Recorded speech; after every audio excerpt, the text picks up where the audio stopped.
Apa kelebihan-kelebihan dia? Banyaklah kalau dah menjadi orang Tuhan ataupun rapat dengan Tuhan ini. Antaranya sudah pastilah syafaat daripada Allah itu pasti dalam tangan kita. Itu luar biasa sekali. Ada satu masjid, saya pernah sampai masjid ini. Tuan-tuan pun saya galakkan, terutama yang minat sejarah, pergilah ke masjid ini. Masjid ini terletak di negeri Johor Darut Ta'zim, Masjid Kampung Makam di Kota Tinggi. Masjid Kampung Makam Kota Tinggi ini, apa yang special sebab dia ada makam Sultan Mahmud mangkat di Julang. Itu ya kelebihan dia. Maknanya Negeri Sembilan pun banyak masjid yang ada kubur banyak.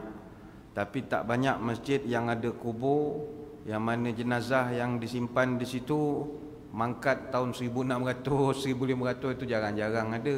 Jarang ada lah. Jarang ada. 1800, 1900 banyak.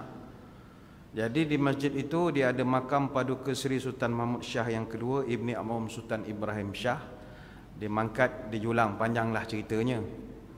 Jadi situ banyak kubur masjid tu. Dia saya pergi syarahan Maulid. Imam dia nama Tuan Haji Tarpani. Dia pun bercerita masjid ni dulu pernah buat pengubahsuaian, jadi beberapa kubur dialihkan.